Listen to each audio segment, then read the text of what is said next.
So this is a continuation from our last release.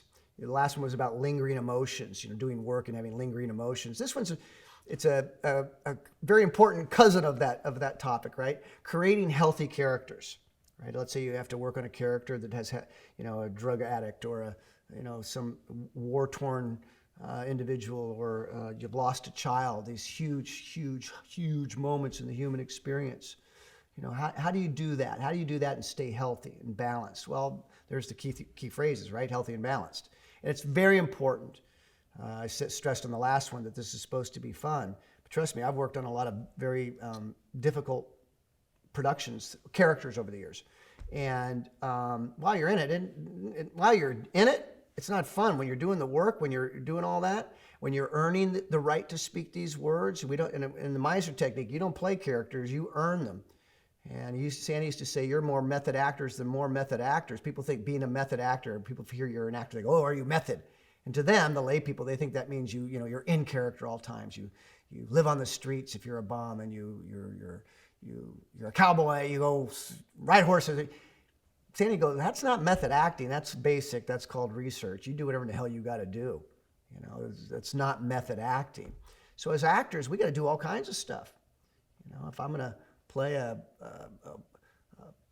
volunteer in some third world country, I'm going to do everything I can to go immerse myself in that world, whether it's documentary films, whether it's talking with people that did, or going to third world countries and doing that research. I'm going to do everything I can to do that.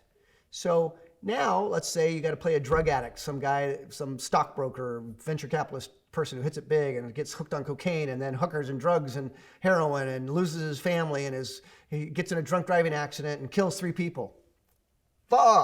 That's huge, right? That's a huge life to communicate and live out and express. It's a huge character to earn. It's a dark place to have to go. How do you do that and stay healthy? Okay. Well, again, no stress. This is all make-believe. You should never, when Heath Ledger passed several years ago, this beautiful, beautiful, gifted actor, and people were saying it was the Joker, it was the role that role did it to him. I'm positive that dark place that he had to go for that certainly didn't help his situation, but Heath Ledger was dealing with a lot of other things before that film and in his life for some time that the people that knew him close when this happened were not surprised, heartbroken, devastated, but not surprised.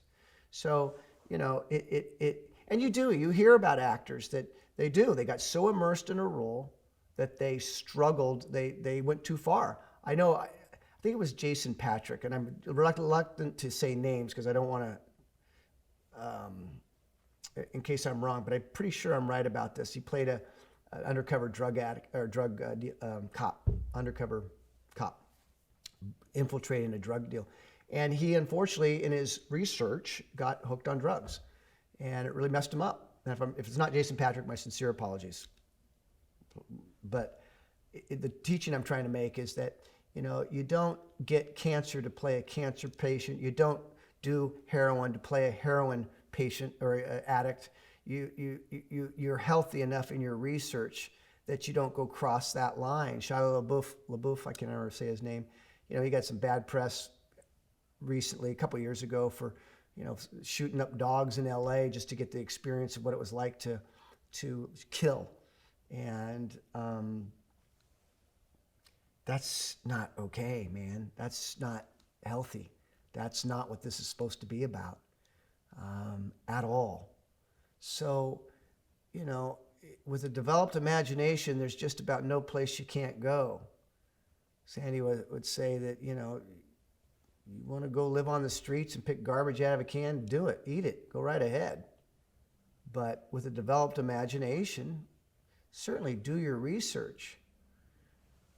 And the other key is you really do need that balance. You do need to shut it down. You do need to, if you're shooting for 2 straight days of really tough stuff where you got to stay in it, you got to stay locked and focused. I get it. I get it. Then make sure that whatever you're doing in between takes, that you can put it down when not in between takes, because then you're right in it. I'm just talking about when there's like a 3-hour break for lunch or or something like that, man, but trust that you got it. Trust that it's right over there waiting for you. You can shut it off and lay down and recalibrate and go for a walk or a run or a workout or something, yeah.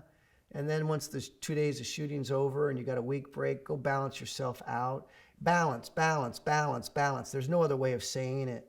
It should never be like that. It should never take you over that edge. So how do you create healthy characters when working on a dramatic role, a serious role, an intense role? You balance things out. And if you ever feel like you're going too far, that you have somebody to talk to, a therapist, an acting coach, somebody that can help guide you along this slippery slope as you try to give your heart and soul to the truth of this world without getting lost in it. It should never be that way. So I hope that helps. I know it's a continuation of the other, but it's so important. So I hope this helps you. Okay. Keep the questions coming.